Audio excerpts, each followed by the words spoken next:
chất bốc ra mực.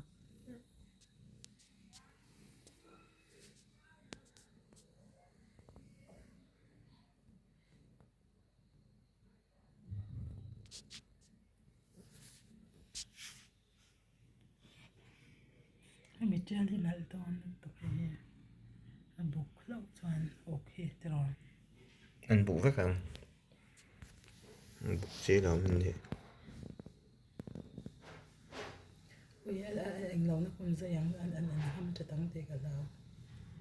Anh chỉ thấy bốc không được ra. Lên luôn nà nà.